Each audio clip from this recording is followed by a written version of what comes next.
Ma fille m'a dit, la ferme, papa, personne ne s'intéresse à toi, alors j'ai pris mes clés et je ne suis jamais revenu. Je n'aurais jamais pensé que l'homme qui a bâti cette famille serait un jour réduit au silence à sa propre table. Ma fille m'a dit, la ferme, papa. Personne ne s'intéresse à toi.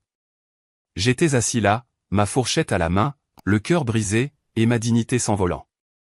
J'ai pensé à tous les sacrifices que j'avais faits. Toutes les nuits où j'avais travaillé pour qu'elle puisse avoir une vie meilleure. Cette nuit-là, j'ai pris une décision. Mais vous n'allez pas croire ce que j'ai fait ensuite. Avant cela, dites-moi d'où vous regardez et s'il vous plaît, abonnez-vous pour que mon histoire puisse toucher plus de gens comme moi.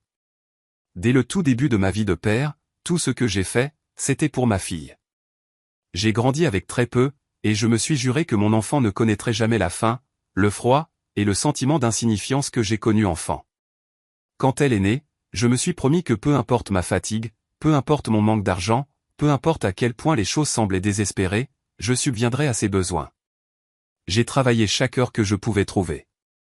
Des journées sur des chantiers de construction, des nuits à réparer des machines cassées dans des garages sombres, des week-ends à transporter des briques pour des hommes 2 fois plus jeunes que moi, juste pour qu'il y ait du pain sur la table et des chaussures à ses pieds.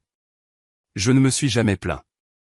Chaque douleur dans mon dos, chaque cale sur mes mains, chaque pied empoulé en valait la peine parce que quand je rentrais à la maison, elle était là. Ma petite fille. Je me souviens encore de ses premiers pas. La façon dont elle a trébuché à travers le salon pour tomber dans mes bras. À ce moment-là, je me sentais comme l'homme le plus riche du monde. Je n'avais rien dans mon portefeuille, mais j'avais tout ce qui comptait. Et je me suis dit, tant que je respirerai, elle ne manquera jamais de rien. Quand l'école a commencé, j'ai payé chaque facture à temps. Je ne l'ai jamais laissé manquer une sortie scolaire. Je ne l'ai jamais laissé rester à la maison, embarrassé, parce que nous ne pouvions pas nous permettre un uniforme ou un livre. S'il fallait que je saute des repas pour qu'elle puisse déjeuner à l'école, je les sautais sans hésiter. Je me souviens d'être resté assis seul certains soirs, ne buvant que du thé pour dîner, pendant qu'elle dormait le ventre plein.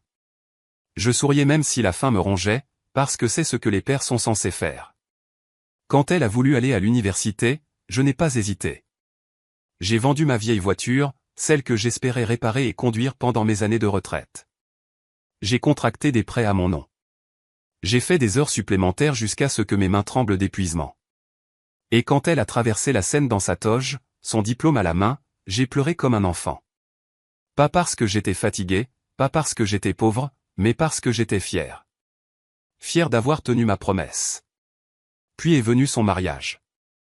Je l'ai regardée descendre l'allée, resplendissante comme sa mère l'était le jour de notre propre mariage.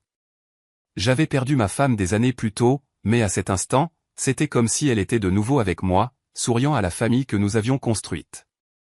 J'ai payé pour la réception. Chaque fleur, chaque assiette, chaque chaise louée, tout venait de mes économies. Les gens me disaient que j'étais stupide, que ce n'était pas ma responsabilité. Mais comment aurais-je pu ne pas le faire? C'était ma fille. Son bonheur était mon devoir. Même après son mariage, j'ai continué à donner. Quand elle et son mari ont voulu une maison, j'ai aidé pour le prêt. J'ai cosigné les papiers, versé la compte, et je me suis assuré qu'ils ne commenceraient jamais leur mariage endetté. Chaque recoin de cette maison portait une part de moi. La peinture sur les murs, le jardin dans la cour, la lumière du porche qui les gardait en sécurité la nuit, j'avais rendu tout cela possible. Je me disais, cette maison sera toujours l'endroit où j'appartiens. Cette table aura toujours une place pour moi. Et oh, les dîners. Pour moi, les dîners de famille étaient sacrés. Ce n'étaient pas juste des repas. C'étaient des traditions, des fils nous reliant les uns aux autres. Quand ma femme était en vie, elle cuisinait le dimanche, et nous nous réunissions autour de la table, riant, nous disputant, racontant des histoires jusqu'à ce que les bougies se consument. Après son décès, j'ai essayé de maintenir cela en vie. Je voulais que ma fille et ses enfants sachent que s'asseoir à table, ce n'était pas une question de nourriture. C'était une question d'appartenance. Chaque fois qu'elle m'invitait à dîner, je mettais ma plus belle chemise, je cirais mes chaussures et j'apportais un petit cadeau pour les petits-enfants. Un livre, un puzzle, parfois des bonbons que leur mère disait qu'ils n'avaient pas besoin. Peu m'importait. Je voulais qu'ils se souviennent de leur grand-père avec chaleur, pas avec distance. Je voulais qu'ils entendent mes histoires, qu'ils sachent d'où ils venaient. Je leur parlais des années de guerre, de la construction de maisons à main nue, du rire de leur grand-mère. Je voulais qu'ils me voient non pas comme un vieil homme sur une chaise, mais comme une partie des fondations de leur vie. Assis à ces tables, je sentais que j'avais encore de l'importance, que je ne vieillissais pas simplement dans un coin, attendant d'être oublié. Je voyais ma famille, mon sang, réunis autour de moi, et je pensais, voilà pourquoi toutes ces années de sacrifice ont valu la peine. Voilà pourquoi j'ai travaillé jusqu'à ce que mes os me fassent mal. C'est mon héritage. C'est pourquoi l'insulte m'a blessé si profondément plus tard. Parce que pour moi, ces dîners n'étaient pas anodins.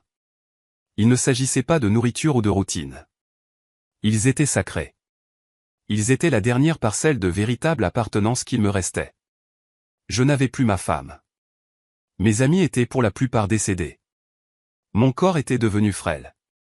Mais quand je m'asseyais à cette table, racontant une histoire à mes petits-enfants, je me sentais à nouveau entier. Et je croyais, bêtement peut-être, que ma fille comprenait cela, qu'elle y attachait autant de valeur que moi. Je ne m'attendais jamais à ce qu'elle voie mes paroles comme du bruit.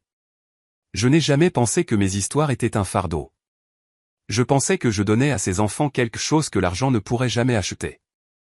La mémoire, l'histoire, un lien avec les personnes qui les ont précédées. Je pensais qu'elle me voyait comme le patriarche, l'aîné, l'homme qui avait donné sa vie pour qu'elle puisse avoir la sienne. Mais j'avais tort. Cette nuit-là, quand elle m'a dit de me taire, j'ai réalisé la vérité. Pour elle, je n'étais plus le patriarche. Je n'étais pas l'homme qui avait bâti son avenir. Je n'étais même plus un père. J'étais juste un vieil homme qui prenait de la place à sa table. Cela ne s'est pas produit d'un seul coup. Si c'était le cas, je l'aurais peut-être remarqué plus tôt. Je me serais peut-être préparé. Mais le changement est venu lentement, par petites coupures qui ne saignaient pas beaucoup au début, mais qui, ensemble, m'ont affaibli.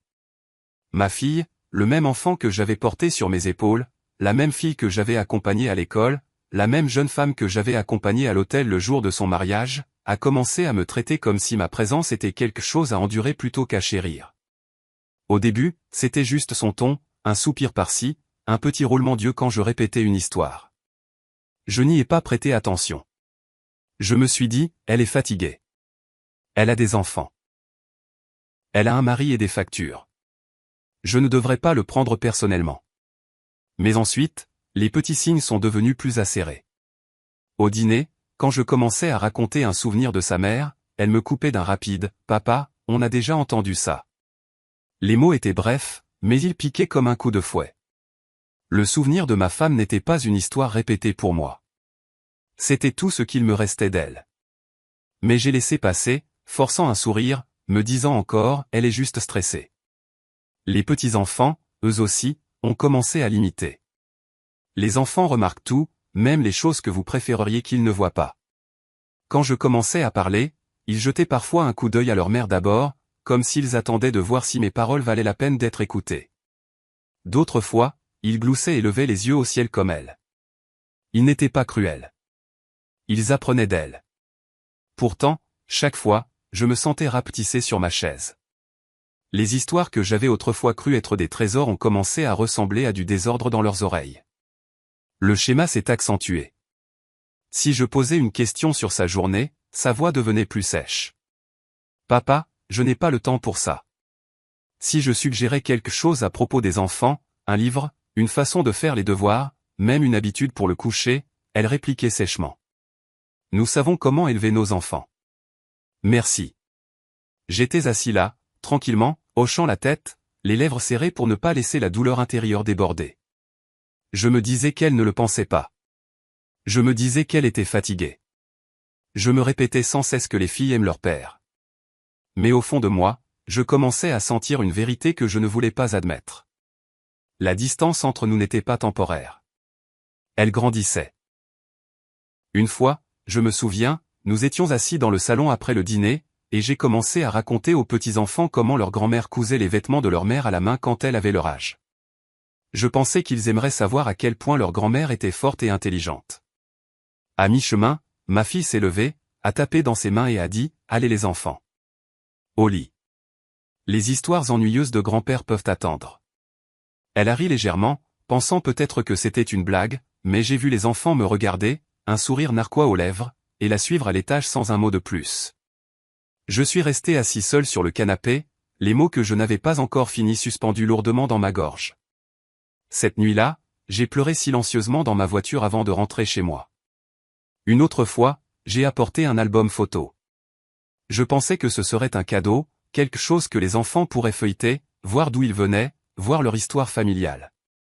Je l'ai posé sur la table après le dîner, excité de le partager. Ma fille y a jeté un coup d'œil, a soupiré et a dit « Papa, on n'a pas besoin de vieilles photos qui traînent. S'il te plaît, n'encombre pas la maison avec ça. » Elle a repoussé l'album, et j'ai senti quelque chose en moi se plier en deux. Ce n'était pas juste des photos. C'était ma vie. C'était sa vie.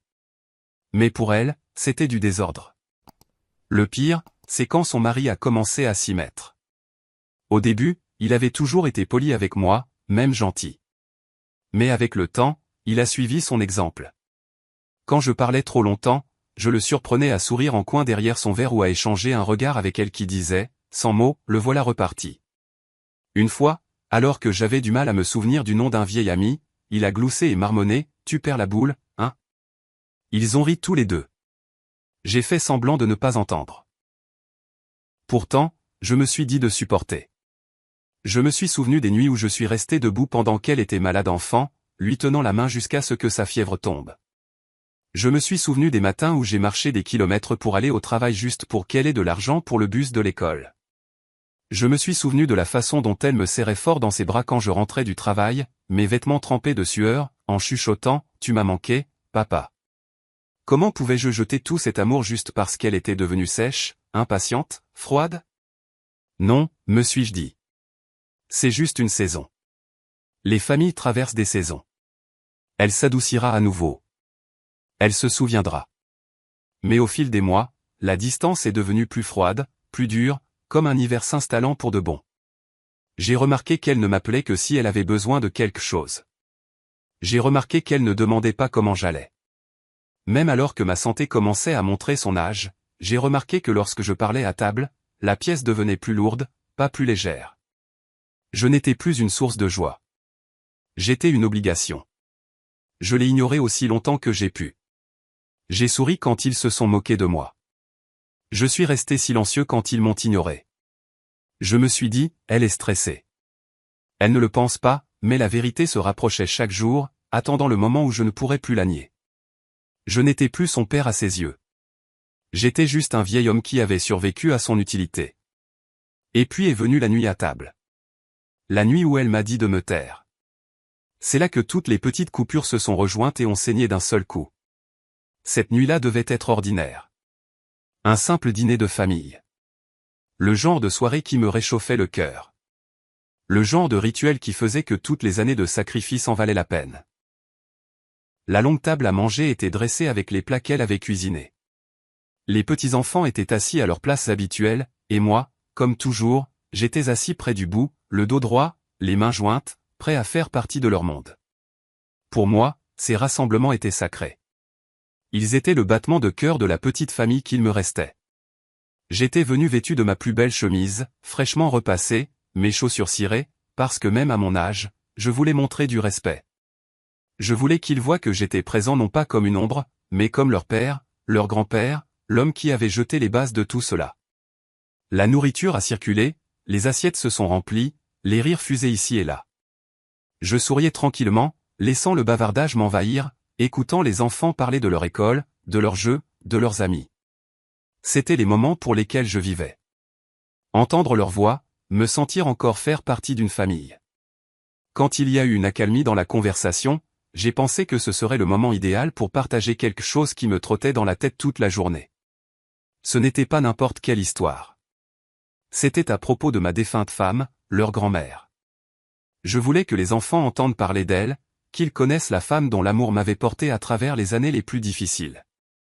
Je me suis raclé la gorge doucement et j'ai commencé, vous savez, quand votre grand-mère avait votre âge, elle avait l'habitude de... Ma voix était posée, calme, remplie de la tendresse du souvenir. Mais avant que je puisse finir, j'ai vu ma fille se raidir. Ses yeux se sont plissés, ses lèvres se sont serrées en une ligne fine. Et puis, tranchant comme un couteau au milieu du repas, elle a lâché, la ferme, papa. Personne ne s'intéresse à toi. Les mots sont restés suspendus dans l'air.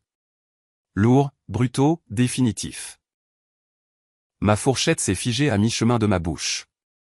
Pendant un instant, j'ai cru avoir mal entendu. Sûrement ma fille, l'enfant que j'avais élevé avec amour, la femme pour qui j'avais tout sacrifié, n'aurait pas pu me dire ça. Pas ici, pas devant ses enfants, pas avec un tel venin. Mais il n'y avait pas d'erreur. Sa voix avait été claire, assez forte pour que tout le monde à table l'entende. Pire que ces mots, il y a eu le son qui a suivi, le rire de son mari. Il ne s'est pas précipité pour adoucir le coup. Il n'a pas dit « Allons, c'est un peu trop ». Au lieu de ça, il a gloussé, comme si l'humiliation de son père était quelque chose d'appréciable. Ce rire a rendu le silence autour de la table insupportable. Les petits-enfants ont baissé les yeux sur leurs assiettes, évitant mon regard. Ils ne m'ont pas défendu, mais je ne pouvais pas les blâmer. C'étaient des enfants. Ils apprenaient à ce moment-là comment me traiter, apprenant de la femme même que j'avais autrefois portée dans mes bras. Le plus jeune s'agitait avec sa cuillère, les joues rouges de honte. L'aîné faisait semblant de boire de l'eau, bien que ses mains tremblent légèrement. J'ai tout vu, et j'ai compris. Ils sentaient le poids de l'insulte, eux aussi. Mais ils n'avaient pas le pouvoir de l'arrêter. À l'intérieur, mon cœur s'est fissuré. Je voulais crier, exiger le respect, lui rappeler chaque nuit où j'avais travaillé dans la douleur, chaque pièce que j'avais économisée, chaque rêve que j'avais abandonné pour qu'elle puisse s'asseoir à cette table même sans souci. Mais ma voix n'a pas voulu sortir. Au lieu de cela, j'ai baissé les yeux, j'ai délicatement posé ma fourchette sur l'assiette et j'ai gardé la bouche fermée. Je lui ai laissé le dernier mot parce que j'ai réalisé alors que ce n'était pas juste un mot. C'était une vérité en laquelle elle croyait. La pièce a continué sans moi. Les conversations ont repris. Les rires sont revenus. Mais je suis resté assis là comme un fantôme, invisible, humilié. Chaque son semblait lointain, comme si je ne faisais plus partie d'eux, juste un intrus à une table qui était autrefois la mienne. Ma fille ne m'avait pas seulement réduit au silence, elle m'avait dépouillé de ma dignité devant la famille même que j'avais bâtie. Ce moment a tourné en boucle dans ma tête alors que le repas s'éternisait. J'ai pensé à ma femme, comment elle aurait pleuré si elle avait vu sa fille me parler de cette façon. J'ai pensé aux années d'amour que j'avais investies pour l'élever, pour qu'elle me le rende avec mépris. Et je me suis vu assis là, ravalant tranquillement la douleur, faisant semblant d'être calme pour que les petits-enfants ne me voient pas craquer. Quand les assiettes ont été débarrassées et que la soirée s'est terminée, j'ai repoussé ma chaise lentement et je me suis excusé. Personne ne m'a arrêté. Personne ne m'a demandé si j'allais bien. Personne n'a même remarqué la façon dont ma main tremblait en prenant mon manteau. Pour eux, c'était juste un dîner de plus. Pour moi, c'était la nuit où j'ai réalisé que je n'étais plus un père à cette table. J'étais un inconvénient. Et cette prise de conscience, plus que l'insulte elle-même, est ce qui m'a vidé. C'est le moment où j'ai compris que quelque chose était mort entre nous, et que cela ne pourrait jamais être ramené à la vie. Au moment où elle a prononcé ces mots, toute la pièce a basculé. Ma fourchette était figée à mi-course, ma main tremblant légèrement, bien que j'ai essayé de le cacher. Le son de sa voix me disant de me taire n'a pas résonné qu'une seule fois. Il semblait rebondir contre les murs, se répéter dans ma tête et m'oppresser la poitrine. Je pouvais sentir la chaleur monter à mon visage, la piqûre dans mes oreilles, le poids dans ma gorge alors que je ravalais la boule qui menaçait de m'étouffer. Le pire, ce n'était même pas ces mots. C'était le silence qui a suivi. Un silence si tranchant qu'il coupait plus profondément que n'importe quelle insulte. Les petits-enfants fixaient leurs assiettes comme si leur nourriture était soudainement devenue la chose la plus fascinante au monde. Leurs petites épaules se sont raidies. Leurs yeux se sont dirigés partout sauf vers moi. Ils ne riaient pas. Ils ne souriaient pas. Ils ne respiraient même pas fort. Ils étaient gênés pour moi, mais aussi effrayés. Effrayés de ce que signifiait s'opposer à leur mère. Et c'est ce qui m'a fait encore plus mal à la poitrine, car j'avais toujours imaginé que mes petits-enfants me regarderaient avec respect, avec chaleur, avec admiration. Au lieu de cela, à ce moment-là, ils m'ont regardé avec pitié, et la pitié, ai-je réalisé, peut sembler encore plus froide que la cruauté. Le gloussement de son mari résonnait encore à mes oreilles. Ce son, si désinvolte, si imperturbable, était comme une autre gifle. Il me disait clairement que ce n'était pas un coup de colère. Ce n'était pas quelque chose qu'elle regretterait plus tard. Non, c'était un divertissement. Mon humiliation était leur amusement partagé. Pendant des années, j'avais payé pour leur confort, assuré la stabilité de leur foyer, et comblé les manques quand la vie devenait trop chère. Et pourtant, il était assis là, souriant de ma douleur, appréciant le moment où sa femme me réduisait à néant. J'ai baissé la tête et je n'ai rien dit. Mon instinct me disait de parler, de me défendre, de leur rappeler qui j'étais et ce que j'avais donné. Mais ma fierté ne me permettait pas de mendier la dignité. Si j'avais parlé alors, ma voix se serait brisée. Ma colère se serait déversée, et ils l'auraient rejetée comme le caprice d'un vieil homme. Non, j'ai choisi le silence, non pas parce que j'étais d'accord avec eux, mais parce que j'ai refusé de les laisser me voir briser. Mon visage calme était le dernier bouclier qu'il me restait. Mais à l'intérieur, je me brisais. Des souvenirs ont défilé dans mon esprit. Je me suis souvenu de l'avoir porté sur mes épaules quand ses jambes étaient trop fatiguées pour rentrer de l'école. Je me suis souvenu d'être resté debout toute la nuit pour enchaîner les services afin qu'elle puisse avoir une nouvelle robe pour le bal de l'école. Je me suis souvenu de son mariage, me tenant fièrement alors qu'elle entrait dans une vie que j'avais aidé à construire. Et me voilà, des décennies plus tard, réduit au silence à sa table comme un étranger qui aurait abusé de son hospitalité. J'ai essayé de continuer à manger, mais la nourriture est devenue cendre dans ma bouche. Chaque bouchée était lourde, sans goût, suffocante. Ma main tremblait légèrement en soulevant ma fourchette, mais je me suis forcé à mâcher lentement, silencieusement, prétendant que tout allait bien, parce que c'est ce que j'avais fait pendant des années.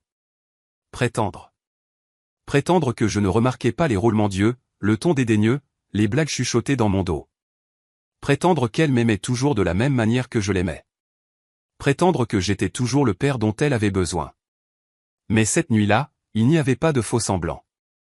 L'insulte avait été trop vive, trop publique, trop indéniable. J'ai regardé la table une dernière fois. Mes petits-enfants, silencieux et raides, son mari souriant dans son verre.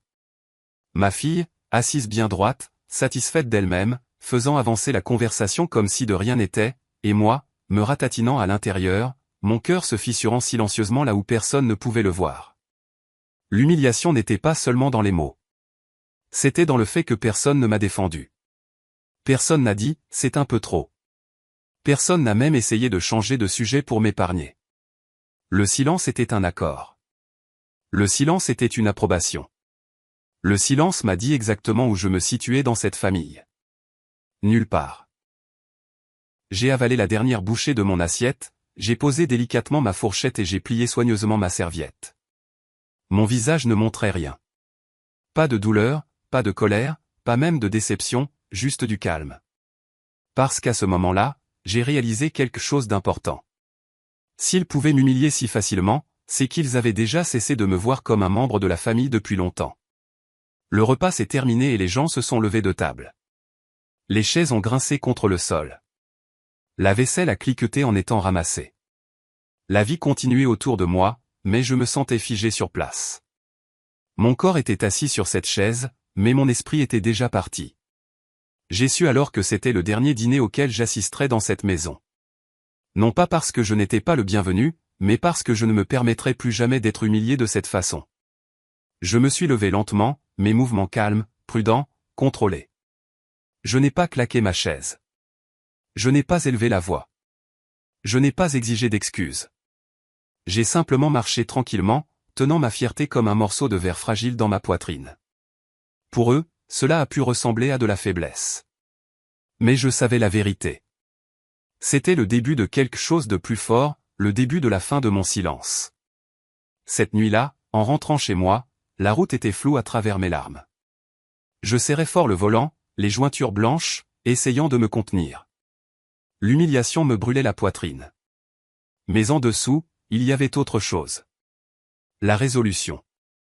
Une résolution calme et stable qui me disait que ce n'était pas la fin de mon histoire. C'était le tournant. Ils pensaient m'avoir réduit au silence. Ils pensaient m'avoir réduit à néant. Mais ce qu'ils n'ont pas réalisé, c'est que leur rire, leur silence, leur cruauté m'avaient donné quelque chose que je n'avais pas eu depuis des années, la force de finalement partir. Cette nuit-là, après que les assiettes furent débarrassées et que les rires des autres se furent tus, je ne suis pas rentré directement chez moi. Au lieu de cela, je suis resté assis dans ma voiture, dans leur allée. Le froid du volant s'infiltrait dans mes mains, et le silence pesait sur moi comme une lourde couverture. Je n'ai pas démarré le moteur. Je n'ai pas allumé la radio. Je suis juste resté là, dans le noir, à regarder la faible lueur de la fenêtre de la cuisine où ma fille s'affairait à l'intérieur, rangeant avec son mari. De cette distance, il ressemblait à une famille, chaleureuse, complète, contente, et pourtant, je n'en faisais pas partie. J'étais garé à l'extérieur de ma propre lignée, comme un étranger. J'ai repensé à ces mots, encore et encore. La ferme, papa. Personne ne s'intéresse à toi. Le son se rejouait dans mon esprit comme un écho cruel que je ne pouvais pas éteindre. Pendant des années, je m'étais convaincu que les petites piques et les remarques dédaigneuses n'avaient pas d'importance. Je me disais que j'imaginais des choses, que le stress la rendait irritable, qu'au fond, elle m'aimait toujours. Mais ces quelques mots ont brisé toutes les excuses que j'avais construites. Si elle pouvait me dire ça devant ses enfants, devant son mari, devant toute sa famille, alors elle n'avait pas juste dérapé. Elle le pensait. Elle y croyait. Elle me voulait silencieux, invisible, effacé. J'étais assis là, les mains tremblantes sur le volant, et j'ai laissé les souvenirs affluer. Je me suis souvenu des nuits où j'avais sauté des repas pour qu'elle puisse manger. Je me suis souvenu des hivers où j'ai fait des doubles services dans un froid glacial pour que ses pieds restent au chaud dans des bottes neuves. Je me suis souvenu des factures d'hôpital que j'ai payées quand elle était malade. Comment je ne lui ai jamais laissé voir la peur dans mes yeux parce que je voulais qu'elle se sente en sécurité. Je me suis souvenu d'être resté debout tard pour l'aider avec ses devoirs, même quand je pouvais à peine garder les yeux ouverts. Je me suis souvenu des larmes de fierté en la regardant obtenir son diplôme. La joie dans ma poitrine en la conduisant à l'hôtel. La façon dont je me tenais plus droit, même si mon dos me faisait mal à cause des années de labeur. Tous ces sacrifices, toutes ces années, tous ces moments qui, je le pensais, avaient construit l'amour et le respect. Ils semblaient s'effondrer en une seule phrase. J'ai pensé à sa mère, ma défunte femme. Je pouvais presque entendre sa voix dans ma tête, douce mais ferme, la façon dont elle me défendait chaque fois que quelqu'un essayait de m'ignorer. Si elle avait été en vie, elle n'aurait jamais laissé notre fille me parler de cette façon.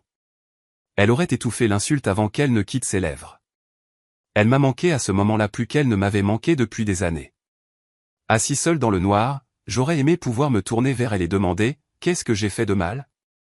Où l'avons-nous perdu ?» Mais il n'y avait que le silence. Pendant près d'une heure, je suis resté assis là à réfléchir, non seulement à l'insulte, mais aussi à ma place dans leur vie. J'ai réalisé quelque chose cette nuit-là. Quelque chose qui coupait plus profondément que l'humiliation. J'ai réalisé que je n'étais plus un père à ses yeux. Je n'étais plus l'homme qui avait pourvu, qui avait porté, qui avait construit sa vie pièce par pièce. Pour elle, j'étais un inconvénient, une histoire qui se répète, une chaise qui prend de la place à table. Je n'étais plus de la famille. J'étais un invité qu'elle tolérait, jusqu'à ce que je parle trop. Et cette vérité a brisé en moi quelque chose qui ne pourrait jamais être réparé. Des larmes me brûlaient les yeux, bien que j'ai essayé de les chasser.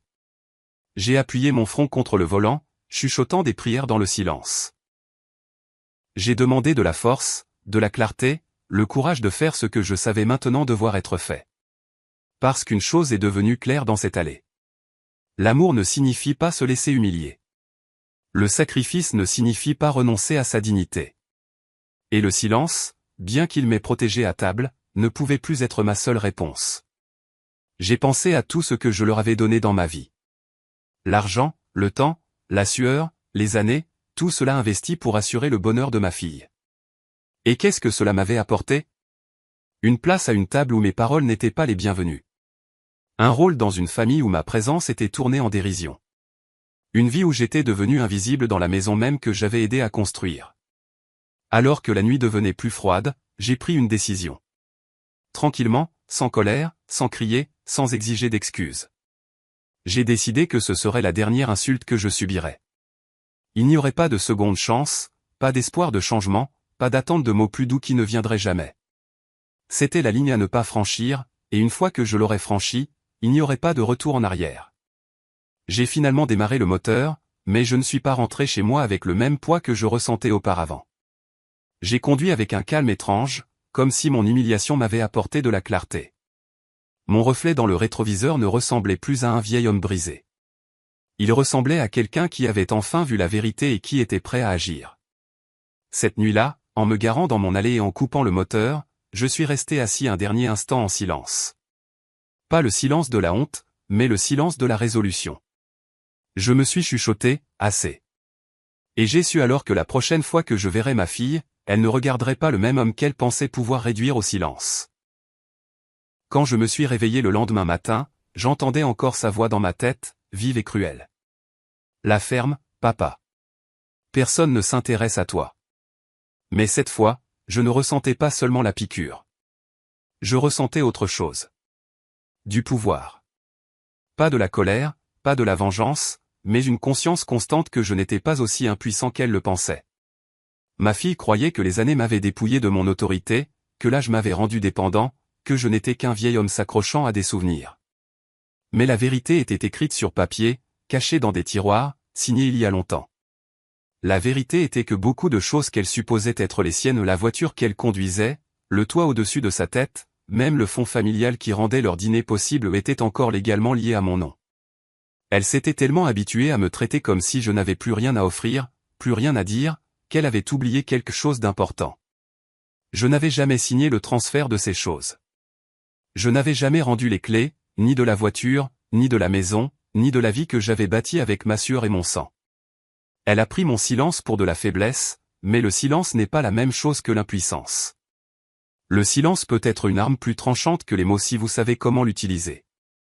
Je me suis assis à la table de la cuisine dans ma petite maison, une pile de dossiers devant moi, actes de propriété, relevés bancaires, titres, contrats.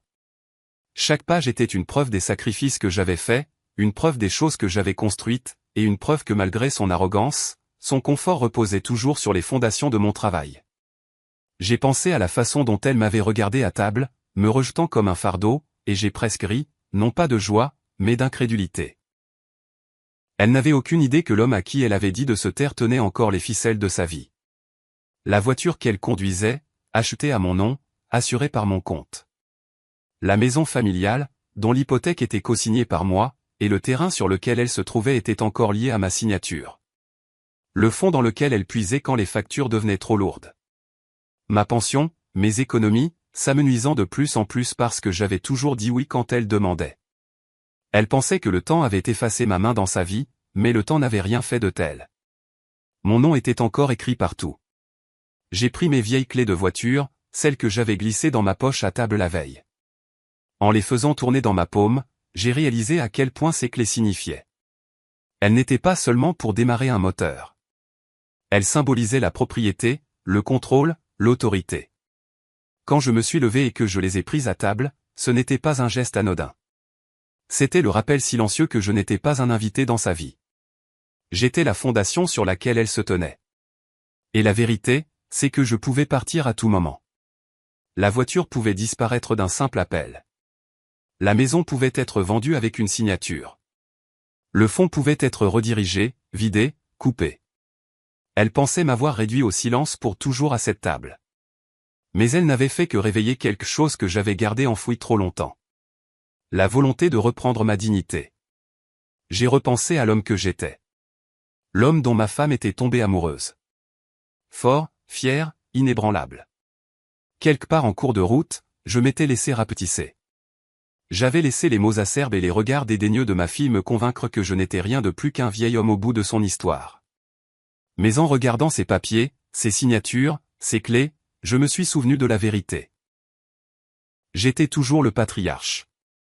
J'étais toujours l'homme qui avait bâti cette famille. Et mon silence n'était pas de la faiblesse. C'était la force de la patience, attendant le bon moment pour agir.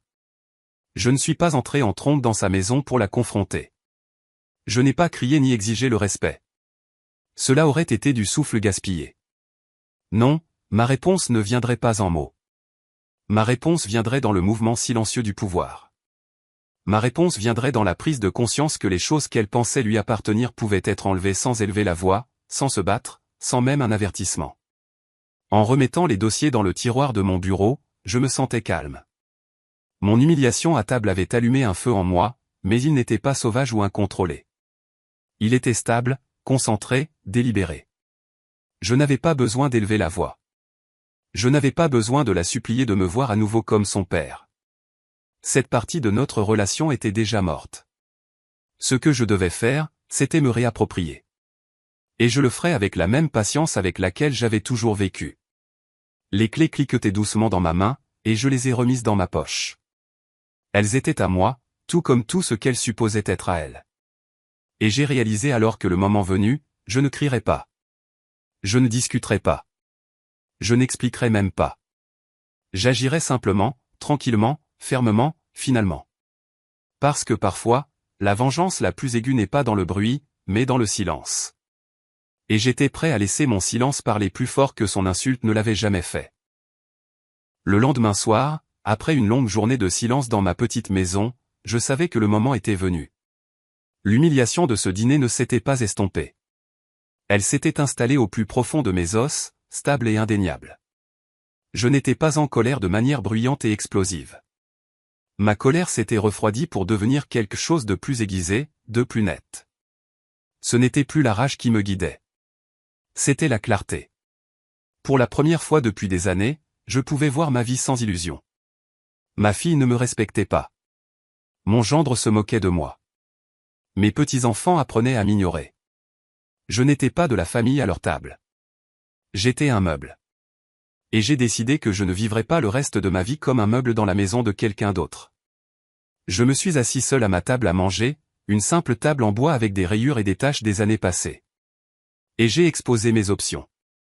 Je pouvais la confronter, lui dire directement à quel point elle m'avait blessé. Mais qu'est-ce que cela apporterait? Plus de rire, plus de dédain, peut-être même une cruauté plus vive. Je pouvais lui pardonner, enterrer l'insulte comme j'en avais enterré tant d'autres. Mais le pardon sans changement n'est que capitulation. Et j'avais capitulé trop de fois déjà. Où je pouvais prendre la décision qui se formait en moi depuis que j'avais ramassé mes clés la veille. Je pouvais partir. Pas temporairement, pas comme un geste dramatique pour lui faire peur, mais entièrement, complètement, définitivement. Plus j'y pensais, plus je ressentais de paix. Partir n'était pas de la lâcheté. C'était de la survie. C'était de la dignité. J'ai réalisé que je m'étais accroché à l'espoir qu'un jour elle me verrait à nouveau comme son père, comme l'homme qui lui avait tout donné. Mais l'espoir m'avait aveuglé. Chaque année, elle était devenue plus froide, plus dédaigneuse, plus cruelle. Et chaque année, je me disais que c'était temporaire. Mais la vérité était là, dans ces mots. Personne ne s'intéresse à toi. Ce n'était pas le stress qui parlait. Ce n'était pas une mauvaise humeur. C'était sa vérité. Et j'ai donc créé la mienne. Je me suis levé de ma chaise, je suis allé au placard et j'ai sorti une petite valise. Pas la grande que j'utilisais pour les longs voyages, mais la petite, celle que l'on emporte quand on ne prévoit pas de revenir. Lentement, méthodiquement, j'ai commencé à faire mes bagages. Quelques chemises, un pantalon, mon manteau chaud, la photo de ma femme que je gardais sur ma table de chevet, et le dossier de papiers importants que j'avais examiné la veille. Je n'ai pas pris grand-chose. Je n'avais pas besoin de grand-chose. Pour la première fois depuis des décennies, je faisais mes valises pour moi-même.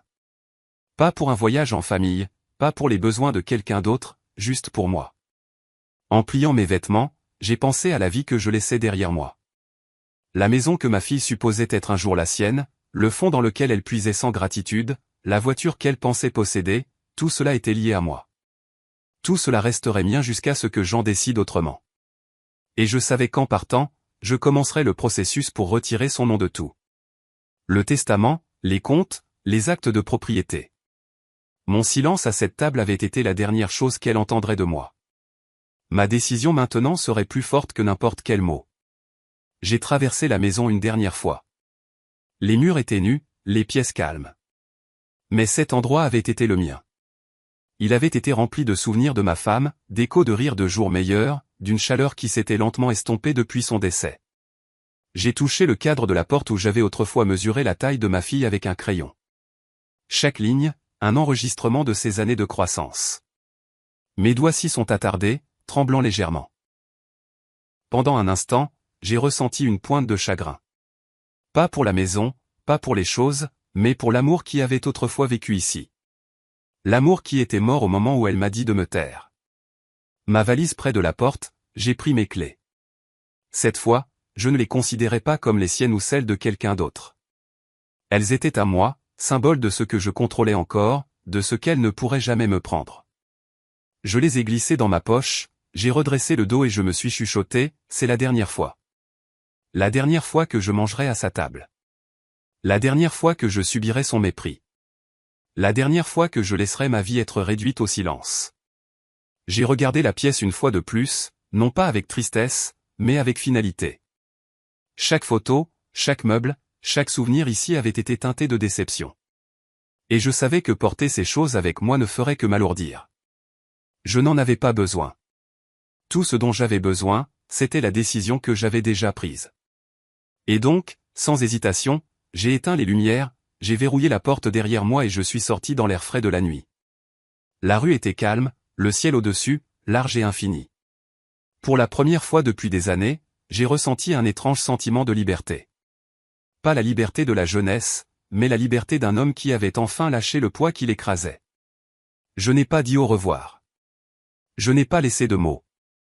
Je n'ai pas fait de discours. Ma fille me voulait silencieux. Et donc silencieux je serais, mais à mes conditions. Mon silence ne serait plus le silence de l'humiliation. Ce serait le silence du départ, le silence d'une porte qui se ferme, le silence d'un homme qui reprend sa dignité. Cette nuit-là, je suis parti en voiture. Sans destination en tête. Juste loin. Loin des insultes. Loin des yeux froids. Loin de la table où je n'avais plus ma place. Ma décision était finale. Mon chemin, inébranlable. Je n'ai pas regardé en arrière. Pas une seule fois. Parce que parfois, les mots les plus forts qu'un homme puisse prononcer sont l'absence de mots. J'ai conduit toute la nuit, la route sombre s'étendant devant moi comme un chemin que j'avais attendu toute ma vie de prendre. La valise était posée sur le siège à côté de moi, la photo de ma femme dessus, son sourire constant, même dans la faible lueur du tableau de bord. Le bourdonnement du moteur était le seul son, et il me réconfortait plus que toutes les conversations vides que j'avais endurées à la table de ma fille. Pour la première fois depuis des années, je ne ressentais aucun besoin de me justifier, aucun besoin d'adoucir ma présence, aucun besoin de me réfugier dans le silence. Je partais, et je ne reviendrai pas. Au lever du soleil, j'étais à 2 villes de là. Je me suis arrêté dans un petit hôtel de bord de route, le genre avec de la peinture écaillée sur les portes et une enseigne au néon clignotant à l'extérieur. Pour n'importe qui d'autre, cela aurait pu paraître bon marché, mais pour moi, cela ressemblait à la liberté. Je me suis enregistré avec rien de plus que mon nom, j'ai payé en espèces et j'ai monté ma petite valise dans les escaliers qui craquaient. La chambre sentait légèrement la poussière, mais c'était la mienne, mon espace, mon choix. Je me suis assis sur le lit, j'ai regardé par la fenêtre la rue inconnue en contrebas, et pour la première fois depuis des décennies, j'ai ressenti une étrange sorte de paix. Ce matin-là, j'ai pris le téléphone et j'ai appelé mon avocat. Il était avec moi depuis de nombreuses années, pour la vente de propriété, l'ouverture de compte, la gestion de mon petit pécule. Sa voix était calme, posée, professionnelle. Quand je lui ai dit que je voulais faire des changements immédiats, il ne m'a pas interrogé. Il a simplement dit, dites-moi ce dont vous avez besoin. Et je lui ai tout dit. Je voulais que le nom de ma fille soit retiré de mon testament. Je voulais qu'elle soit coupée de tous les comptes, de tous les actes, de tous les actifs. Je voulais que la maison qu'elle pensait être un jour la sienne soit préparée pour la vente. Je voulais que mon silence se transforme en action. Une action qui ne pourrait pas être défaite. Il a demandé si j'étais sûr. Je n'ai pas hésité. Oui, ai-je dit. J'en suis sûr. Dans les jours qui ont suivi, les papiers ont bougé plus vite que les mots ne l'auraient jamais pu. Signature, transfert, autorisation. Mon avocat a travaillé discrètement, comme je l'avais demandé. Ma fille ne savait rien. Pendant qu'elle vivait ses journées en pensant que ces mots cruels m'avaient réduit au silence, la vérité était le contraire. Mon silence avait commencé à effacer sa place dans mon héritage. Je ne l'ai pas appelé. Je n'ai pas discuté. Je n'ai pas expliqué. Il n'y avait plus rien à expliquer. Le soir, je m'asseyais près de la fenêtre de ce petit hôtel, regardant la rue calme, et je pensais à ce que je faisais. Était-ce dur? Peut-être. Mais était-ce juste? Absolument. Elle avait pris mes sacrifices pour acquis. Elle m'avait humilié devant ses enfants, devant son mari, devant moi-même. Elle m'avait dit que je n'étais rien. Et maintenant, je lui montrais, non pas avec des mots, non pas avec de la colère, mais avec le silence et les signatures, que j'étais encore tout. J'ai imaginé sa surprise quand la vérité lui parviendrait enfin. Les appels téléphoniques qu'elle passerait, la panique dans sa voix, l'incrédulité quand elle réaliserait que j'étais parti, et que le filet de sécurité sur lequel elle avait toujours compté avait disparu avec moi. Je ne l'ai pas savouré avec joie. Je n'étais pas un homme cruel, mais je savais que c'était nécessaire. Nécessaire pour lui rappeler que le respect n'est pas facultatif, que la famille n'est pas une route à sens unique, qu'un père n'est pas un serviteur à congédier. Chaque matin, je descendais au café du coin près de l'hôtel, je commandais un petit déjeuner et je m'asseyais seul avec mes pensées. Les gens là-bas ne me connaissaient pas.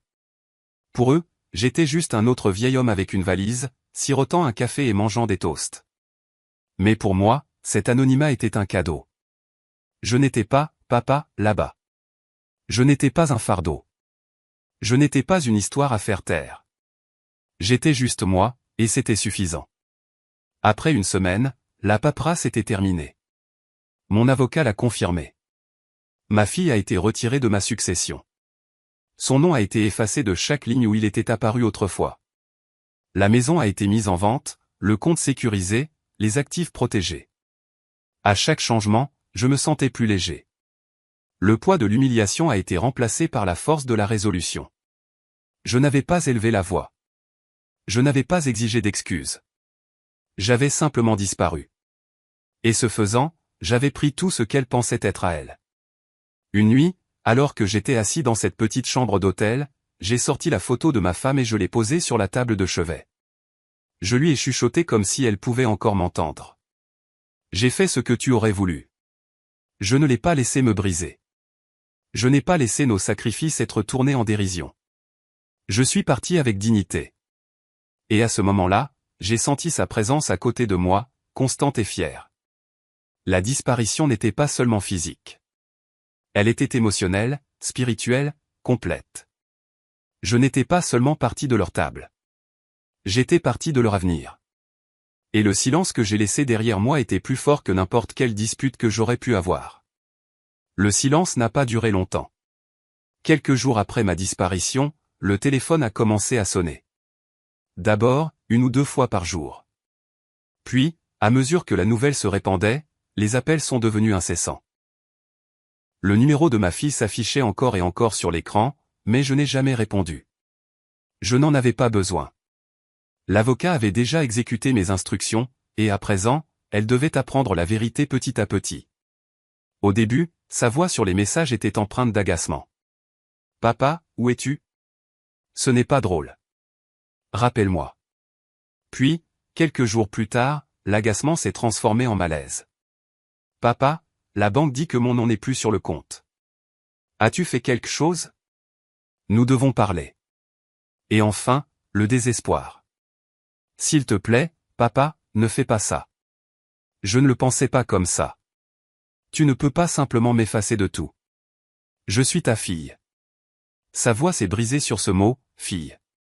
Mais l'ironie ne m'a pas échappé. Elle se souvenait que j'étais son père seulement quand elle voulait quelque chose. La maison a été le plus grand choc pour elle. Elle avait toujours supposé qu'elle serait un jour la sienne.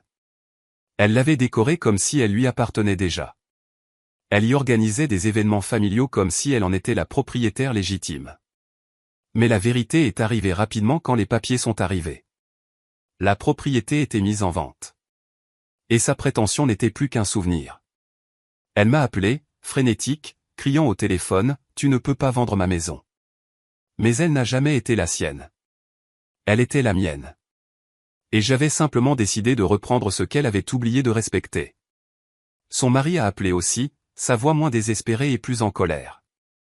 Il m'a accusé de trahison, de cruauté, de déchirer la famille. J'ai écouté ses messages en secouant la tête. Trahison, cruauté. Il m'avait moqué, réduit au silence, humilié. Il m'avait traité comme un vieil homme qui n'avait plus rien à donner. Et pourtant, quand j'ai finalement agi, c'est moi qui étais le cruel. Ce que j'avais fait n'était pas de la cruauté. C'était de la justice. Une justice calme et mesurée. Les petits-enfants n'ont jamais appelé. Peut-être étaient-ils trop jeunes pour comprendre. Ou peut-être étaient-ils protégés de la vérité. Mais je pensais souvent à eux. J'espérais qu'un jour, quand ils seraient plus âgés, ils regarderaient en arrière et comprendraient que le silence a des limites, que le respect n'est pas facultatif, que même l'homme le plus doux peut choisir de partir. Mon avocat m'a envoyé des mises à jour. La panique de ma fille s'est transformée en résignation une fois qu'elle a réalisé qu'il n'y avait pas de retour en arrière possible. Les papiers étaient signés. Les ventes étaient finales. Les comptes étaient scellés. Elle n'avait aucune réclamation légale, aucun pouvoir pour défaire ce qui avait été fait. Mon silence avait parlé plus fort que son insulte ne l'aurait jamais pu. Et moi? Je n'ai pas jubilé. Je n'ai pas célébré. J'ai simplement respiré plus facilement. Le poids d'attendre son amour. La douleur d'espérer son respect, la peine de subir l'humiliation, tout cela s'est envolé. Je n'attendais plus d'appels qui ne venaient jamais. Je ne m'asseyais plus à une table où mes paroles n'étaient pas désirées. Je ne vivais plus une demi-vie dans l'ombre du manque de respect. Elle m'avait dit de me taire. C'est ce que j'ai fait. Mais mon silence ne signifiait pas la défaite. Il signifiait le départ. Il signifiait qu'elle n'entendrait plus jamais ma voix à sa table, ni ne verrait mon nom dans son avenir. Elle m'avait poussé hors de son monde avec ses mots, et j'avais fermé la porte derrière moi avec mes actions. Au final, les conséquences ont été simples. Elle a perdu tout ce qu'elle pensait être à elle. Et j'ai gagné la seule chose qu'elle ne pourrait jamais me donner. La paix. Aujourd'hui, je suis assis dans un endroit loin de cette table. Un chalet tranquille près des montagnes, entouré de grands pins et du son des rivières qui ne cessent de couler. L'air ici est vif, pur, intact de l'amertume que j'ai laissée derrière moi. Le matin, je me réveille au chant des oiseaux au lieu de voix acerbes. Je prépare mon café lentement, savourant la vapeur qui s'élève de la tasse, et je m'assois près de la fenêtre pendant que le soleil répand sa lumière sur les sommets. Il n'y a pas de tension dans l'air, pas de poids sur ma poitrine, pas de peur des mots cruels qui pourraient venir. Il n'y a que la paix. Au début, le silence semblait étrange. Pendant tant d'années, j'avais vécu dans le bruit de la famille, le bavardage des petits-enfants, la voix réprobatrice de ma fille, l'écho de rires qui ne m'étaient pas destinés. Mais ce silence est différent. Ce n'est pas le silence de l'humiliation. C'est le silence de la dignité. Ici, quand je choisis de ne pas parler, c'est parce que je suis content, pas parce qu'on me fait taire. Je prends mes repas seul, oui, mais je le fais avec fierté, pas avec honte. Chaque bouchée a le goût de la liberté. Chaque souffle est une reconquête. Je me suis créé un nouveau rythme.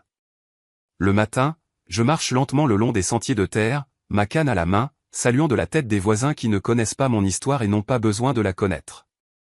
Pour eux, je suis juste un autre vieil homme qui aime l'air frais et les longues promenades, et c'est suffisant. L'après-midi, je lis des livres pour lesquels je n'avais jamais eu le temps quand je travaillais et me sacrifiais, des histoires qui m'emmènent loin de mon propre passé. Le soir, je m'assois près du feu, la photographie de ma défunte femme sur la cheminée. Je lui parle parfois doucement, lui racontant ce que j'ai fait, comment j'ai survécu, comment j'ai choisi la dignité plutôt que l'humiliation. Et dans ces moments, je la sens près de moi, comme si elle approuvait. L'argent de la vente de la maison me permet de vivre confortablement. Je n'ai pas besoin de grand-chose, juste assez pour vivre sans souci. Pour acheter mes médicaments, pour profiter de petits conforts. Le reste, je l'ai placé avec soin. Pas pour ma fille, pas pour l'homme qui s'est moqué de moi, mais pour des causes et des personnes qui l'apprécieront. Pour des enfants dans le besoin, pour des familles qui savent ce que signifie le respect, pour des gens qui comprennent la gratitude. Mon héritage n'ira pas à un sang qui est devenu froid. Il ira à des cœurs qui restent chaleureux. Parfois, je pense à ma fille. Je me demande si elle s'assoit parfois à cette même table et se souvient de la nuit où elle m'a dit de me taire.